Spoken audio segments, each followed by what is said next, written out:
about a dream, not the kind that visits you in the quiet of the night, but one that has been whispered across oceans, carried on the backs of immigrants, and written all over this nation. The American dream. A phrase so familiar yet so elusive. It promises freedom, success, and the chance to build a life better than the one you left behind. But I wonder, how often do we pause to ask ourselves, at what cost? When I think of the American dream, I'm always reminded of the Great Gatsby. The green light at the end of Daisy's dock, it glows faintly in my mind like a distant prayer. Do you remember how Gatsby stretched his arms towards it? How he believed in it with such passion that it became his North Star? That green light was more than just a symbol of love for him. It was his version of the dream. A future so close he could almost touch it, yet forever out of reach.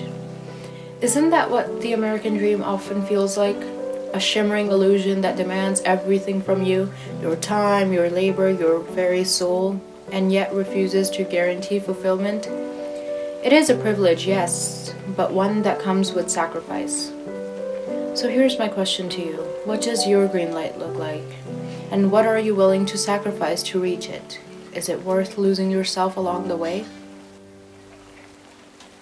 When we talk about privilege, we must also talk about perspective. For many who come to this land, immigrants fleeing oppression, families escaping poverty, the dream is not just an aspiration, it is survival. My own faith teaches me that striving is part of life's journey. In Islam, there's this beautiful concept of tawakkul, or trusting in God after doing your part. It reminds us that while hard work is necessary, ultimate outcomes are beyond our control. Perhaps this is where the American dream falters. It tells us we can control everything if only we work hard enough. But let's be honest, not everyone starts at the same place on this journey. Fitzgerald knew this when he wrote about Gatsby's reinvention, a poor boy who clawed his way into wealth but lost himself in the process. The dream, his dream, demanded that he erase his past and become someone else entirely. Isn't that what many are asked to do? To sacrifice their roots, their culture, their identity for the sake of fitting into an ideal? If such thing exists. And yet, there is beauty in striving. There is hope in reaching out towards something greater than yourself. The green light may be distant, but its glow keeps us moving forward. I think about those who chase their dream tirelessly. The single mother working 2 jobs so her children can have a better future. The immigrant who leaves everything behind for a chance at freedom.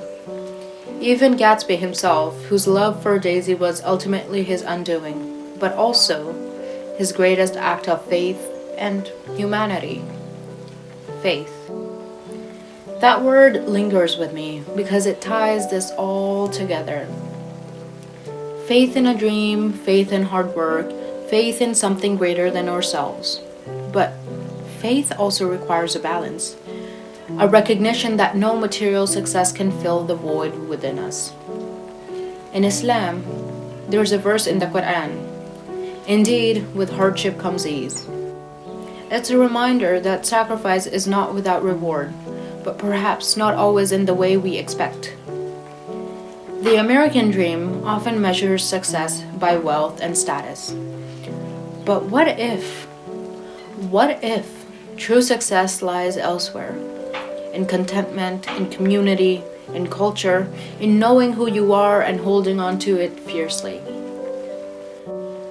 Fitzgerald's novel ends with Nick Carraway reflecting on how we all are boats against the current, borne back ceaselessly into the past, even as we strive for the future. The American dream is not inherently flawed. It is human ambition distilled into a single phrase. But we must approach it with open eyes and guarded hearts. We must remember that while dreams inspire us, they should never define us entirely. You see, I think there's an unspoken truth about dreams like this. they're never really meant to be caught. They keep moving further and further away as we draw closer, because I don't think they're destinations. They're journeys disguised as destinations. And as we move closer to one dream, we dream about another one. I've seen people chase their version of the American dream with such intensity that they lose sight of everything else. Their families, their health, their peace of mind. And when they finally achieve what they set out to do, they find themselves standing in an empty room, remembering all that they lost and wondering if it was all worth it. And yet, I don't want to sound cynical, because there's something deeply human about dreaming, about wanting to do more for yourself and for those who you love. Islam teaches us to strive for excellence, ihsan, in all things, to push ourselves toward goodness while remaining grounded in gratitude for what we already have. So maybe the real question isn't whether or not we should chase our dreams, it's how we chase them and why. Do you remember Gatsby's parties? The glittering lights and flowing champagne? The laughter that echoed through his mansion like music from another world? Those parties weren't just celebrations. They were distractions from his loneliness. He built an empire to impress Daisy, but never stopped to ask himself if she was worth losing himself over. I think about that sometimes when I see people chasing wealth or status at all costs. When I see people sacrificing their values or their relationships for something fleeting. What green light are they reaching for? And is it truly theirs or just someone else's idea of success? Here's what I've learned. Dreams are powerful because they give us direction, but they're also dangerous because they can blind us to what truly matters. Perhaps the real dream isn't about acquiring at all. Maybe it's about cultivating a sense of inner peace, of unwavering faith, and of genuine connections to the people and the world around us.